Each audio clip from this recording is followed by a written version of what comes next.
Here we go. Wow. That didn't do anything. Jeez. Headphone. Happy New Year's Eve. Headphone warning. Be aware. It How is come the this one didn't go? the 31st. That's a hat. I'm kidding. It's not a hat. Okay. Could be a hat for somebody. New Year's Eve. Well, welcome 24 to 2025. We lots of things happened in 2024. We're not going to really do like a year review. No. Podcast. Do you want to introduce ourselves though? We're Sean and Danny from seananddanny.com. I'm kidding. We don't have a website. We do have prevailstrengthfitness.com. We do. Which is our studio and online training and nutrition business. Yes. We've been doing that for a while. And then we help people be better than themselves. Yes. From the last themselves to future themselves.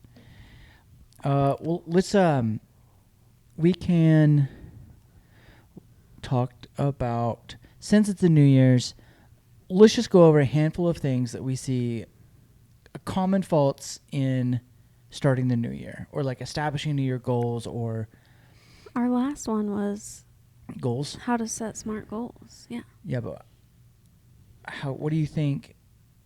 What do you think there are things that, like landmines that people can avoid coming into January to set themselves up for like real success in June? Okay. You know what I'm saying? Yes. Like, what are things when people we already see it with, like, we know there's like that typical joke of like the picture of the gym that's full on January 1st because everyone's like, I'm going to start this new habit, or I'm going to lose this much weight, or I'm going to start exercising. Yeah. You know? Yeah. I mean, stores are already like doing a ton of advertising for athletic wear and weights and Target. I mean, Target is doing that, which is not even a fitness store, you know? Yeah. So that's pretty normal. We don't see a lot of that in our style of gym because everyone that's we do obviously have more. It's generally speaking, we intake more people in January than December, but it's not January isn't our biggest intake month. No. We have probably like 3 months, maybe 4. They're kind of on track to a January type of intake throughout the year, right? Yeah. So we don't really see that very much, and we think that's actually a cliche that's really not that as true as it used to be from like people like flooding a gym. I think regular gyms probably see this a bunch. Probably. The Anytimes and the 4 Stars and the Crunches, all those style of gyms, like they probably see an influx of people coming in. But on our side, we kind of do, kind of don't. Even from then, we do see quite a bit of an increase in attendance with students December to January. Yes. Like we see people who haven't been in for a week or 2 or 3 start to come in because of they come off this like crazy holiday schedule. Yes. Or they are attending a couple sessions and now they attend 3 or 4 sessions. So there's more energy coming into the year. Yeah. Right? Yeah. And some fitness people like to talk shit on that and be like, "Oh, new year, new me." Right. Choco. I love to say new year, new me. Yeah. Which I think not as a making fun. I just like to say it. Which is counterproductive because why would someone who's in this industry ever make fun of somebody for wanting to do something, trying to get into the industry that you're trying to promote? It doesn't make any sense why you do that. For sure. But I think the most of that callousness from trainers is because they try to help people year round. Oh. And then you're like, oh, you only care about it in January because this is when you care about it? Right. You know? Yeah. To say that, if we just talk about gym attendance on that side of goals for the year. Okay. At least at first. Okay. What do you think is like a common landmine, common mistake people make coming into January that does not set them up for success in whatever, September or whatever? I mean, like what do I think it is? I think sometimes. Hey guys, so Danielle's going to join us on this podcast. I think sometimes it is not like having a clear, defined plan on like what you really want to do on like if you're like, I'm going to start exercising, like what does that mean to you? You know, how is there a certain time a week you want to go? And then on the other side of it, sometimes we come out of the gate a little too hot. Yeah. And then it's really hard to maintain after January. Yeah. And then we get burnout, which is understandable. Yeah.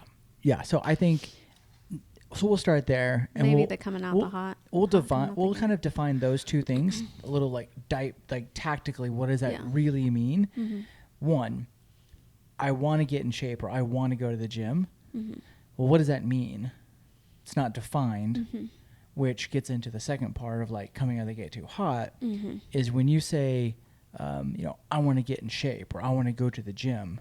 Well, that's not a measurable like expectation. Right. Something that you can say, well, I can modulate between this, or how do you even know that that's being like successful? Right. Right. So if you think I want to start going to the gym and you're like, well, go to the gym, what? Well, what kind of gym do you want to go to? Mm-hmm. Do you want to go to something on your own? Mm-hmm. Do you want to go to something that's trainer led? Do you want to do something like that's, these kind of like classes at like a Lifetime? Like what is it that you want to do? And then, okay, define that. Oh, I want to go to the gym by myself. Okay. For how long? I want to go to the gym 45 minutes a day by myself. Okay. How many days a week do you want to do that? I want to do that 6 days a week. Okay. How confident are you that you could do that for the next 90 days? Yeah. Not confident. Okay. So then you start breaking it down. And this is where people come out of the gate too hot, is because they come out of the gate with an unrealistic expectation of what's possible. Right. They're like, yep, 6 days a week, hour-long workouts, week 1. And then week 2, they're like, nope, can't do that. And then they go back to 0, which is what we call all the time like the 0 to hero. Right. 0 to hero to 0 effect. Yes. Right. This kind of cycle. Yeah. And like this might get us off subject. I'll try to wrap it back in. But sometimes it's hard because coming out the gate hot, you're more likely to see results faster. So then it feels more motivating. Right. But I think coming out the gate hot can be a positive thing if you have a plan on how to back off from going 100% into like a more attainable. Yep. But like there's nothing wrong with going in 100% to what you want to do. Right. Right. As long as you have a game plan after that 100. Yeah. If we use, if we use attendance in the studio, in the gym, we'll use that as one of these references for right now. It would be, okay, I have capacity. I have motivation. I know that I never make 4 times a week happen in the gym, but I know for the next 3 weeks, I'm 100% confident that I can. Okay. Well, in that post 3 weeks, what would you be confident then? Right. Oh, I'd be confident that I could make 3 times. Okay, so you could make 3 times a week confidently with effort for 90 days. Yes, but I have capacity and motivation for 4. Okay, so we've got this like waterfall goal of like, I'm gonna make 4 sessions a week for the next 3 weeks. I know I have that opportunity. But then in that next week, when I start to get a little tired, I get a little overworked, I get a little, oh my goodness, I can't do this. It's not 0. It's the next goal. Yeah. It's like, all right, you know what? Just peel back to my 3 and hold with my 3. Yeah. And we see this obviously with nutrition all the time. Yes.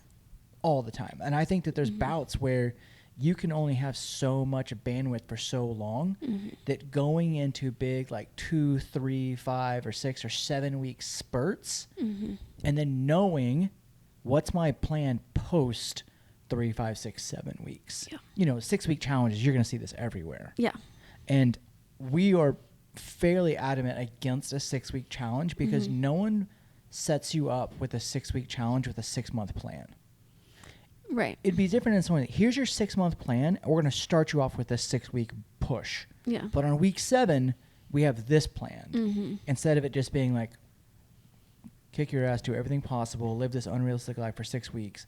7th day, and we see this all the time. Like, oh, you're going to go celebrate. You're going to do these. You're going to eat a bazillion calories of food and drink and then not go to the gym. And you've worked out 7 days a week and now you're tired. And now 2 weeks you do nothing because you went so hard. Yeah. Which is, it's so hard. I mean, to like have the rules with nutrition, like out the gate like that, like coming out the gate with like so many restrictions. Yeah. Because long term, it's like, you're not going to live that life. Right. So how are you going to still maintain your progress? Right. Yeah. Because rules and restrictions are good because it uses less mental calories. Right. You don't have to think about it. So if you say, you know what, I'm going to crank on this 3-week bout of this, like, you know, like we did that 4-1 refeed cycle, kind of like fat loss kickstart thing that you and I tested.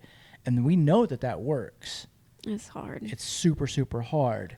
So it's not like something we wouldn't recommend. Like if we were to like offer that to people, like, yeah, we think you should do this. Right. But we also think that you need to have a plan post that 20 days. You need coaching post the plan to get you to a place of maintaining. Right. That's not so crazy. Yeah. So I think that's probably number one coming out of the gate in January is that you come out too hot, too fast. Yes. And you don't have the plan. I'm looking at my phone because we have groceries being delivered, okay? Because we're wild on this New Year's Eve. We don't have a plan. Y'all, Kroger delivery is amazing. Okay. That's a plan. That is a plan. That is something I am going to definitely take into 2025. Kroger delivery. Yeah. Can we get sponsored for that? $60 for the year. Unlimited free deliveries. Yeah. So there's that's the if you come out of the gate hot, which is great, have a backup plan. Right? And then have a plan for what does coming out of the gate hot, when does that stop? Like right. What is the, you know, like 75 hard, you're going to see a bunch of that. The one thing good about 75 hard is it pushes you past the 6-week mark. Yeah. Right? And most people bail at the 21-day or the 40-day mark of that 75 hard. Yes. We don't agree with the 75 hard. No. But it is a useful tool, and it does push someone past that like normal breakdown of motivation. So if you use something like that, do you have an end date for that? And then is it realistic? You're like, you know what? January's coming out. I'm going to eat my protein. I'm going to exercise. I am going to go for daily walks. I'm going to blank. You've got these 5 things, and then you go, okay, level of confidence. How many days in a row from right now could you do that? Yeah. And you're like, 8. Okay, that's not appropriate. Right. You need to back up a little bit and be like, okay, let's pull these back a little bit. How many days could you do this next series of things? 21 days. I could do it for 3 weeks. Yeah. Okay. Good. What's your second 21-day goal? Yeah. Is it 50% of those things? Yeah. Is it 75% of those things? You know, we like to stack things up and add later in.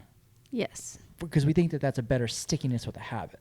Yes. We think it's better to say pick one thing in January, whatever that one thing is, own it for 30 days, and then add something else to the next 30 days. Yeah. Add something else up to the next 30 days. Yeah. Yeah. Because sometimes when you're chasing a goal, if it is, that's what you're chasing some sort of weight loss goal or aesthetic goal or whatever.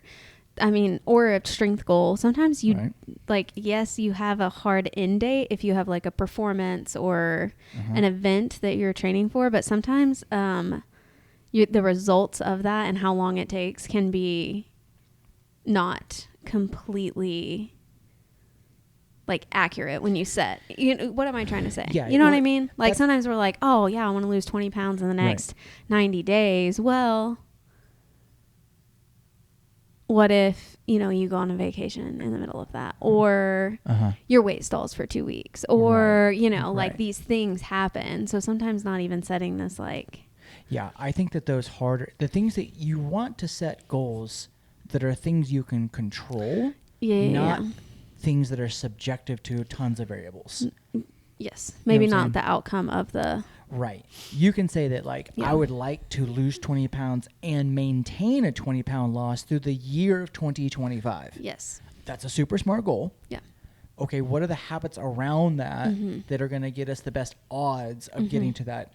Because if you're like, I'm going to lose 20 pounds in the next 40 days. Yeah. And then you don't care about maintaining the result, you're just going to gain it all back. That's one. Yeah. But 2, if you were to anchor around the habits never go away, and then the results should never go away as well. Yeah.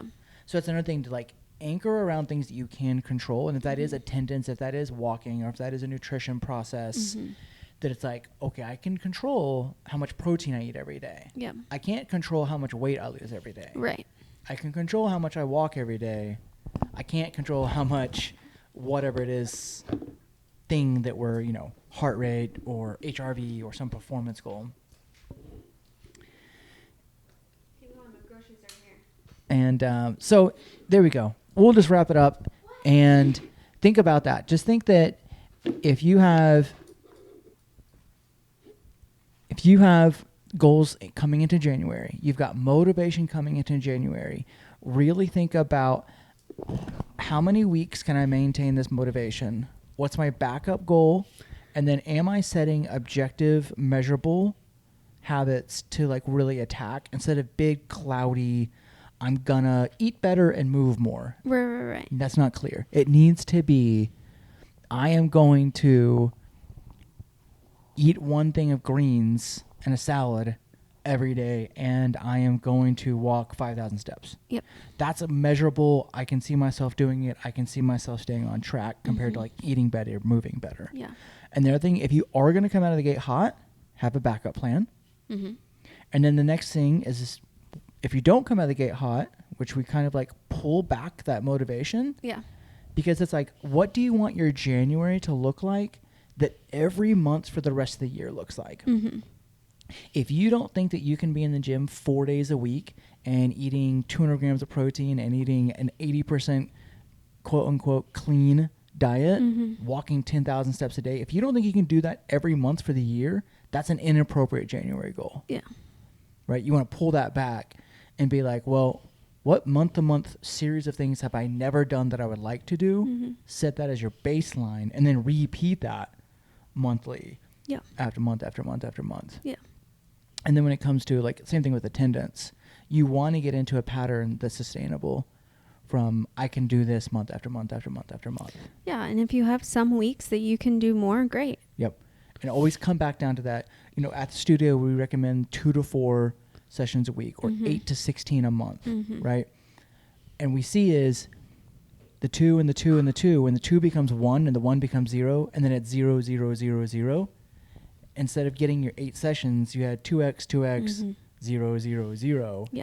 And if you take that data out over a big chunk of time, you're like, oh, I only made like 17 sessions in like 6 months, compared to like, wow, if I could just think about making,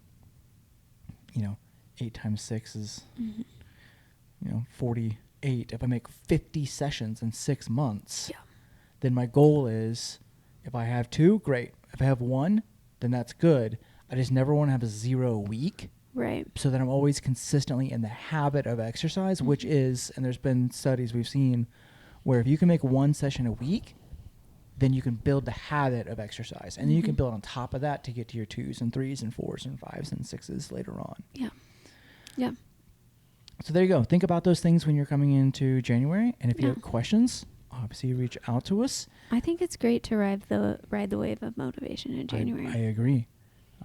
As long as you have a plan. Right. Ride the wave, but plan to stay in the ocean. Yes. Right? Don't ride the wave into the beach and then sit there for the rest of the year. Yeah. And shameless plug, if you need a place to work out, we have a studio in Edmond. Right. With really good programming. I'm going to throw that out. Yeah. And then I'm also launching a nutrition program starting January 13th. Yeah. So that will be 7 weeks of a macros. Macro-based coaching. Macro-based coaching, yep. Right? So that'll be counting macros. So if you have had any experience counting, this would be good.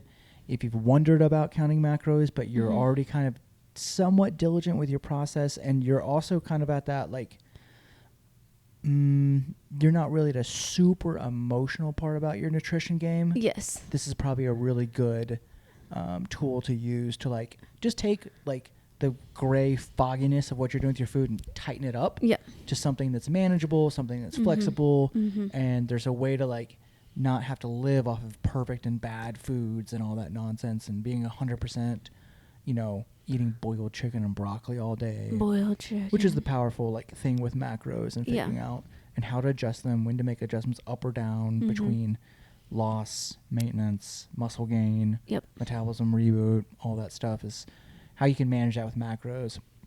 So that's not, macros is not generally for like someone who's brand new to nutrition counting. No. Right. No. If you've counted calories before, a lot of people are like, well, I've only counted calories. Like that's a good start. Yes, that's a way better head start than not tracking anything at all yet. Yeah. Yeah, but macros can feel a little overwhelming if you've never tracked anything. Exactly. And then that comes back to like a little bit with the studio. If we always like to tell you, like, we're the evolution of like group strength training. Mm-hmm. So if you've done stuff on your own and it's really not sticking anymore, if you've done other group environments that have been cardio based, it's not sticking anymore. You've done the same workouts by yourself in the gym, but that's not sticking anymore.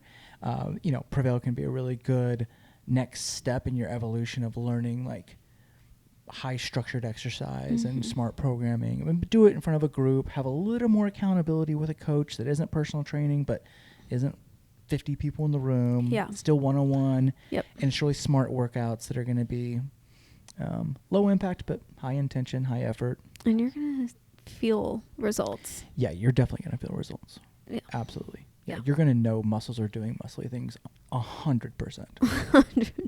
100%. 100%. You'll be feeling that and feeling way stronger.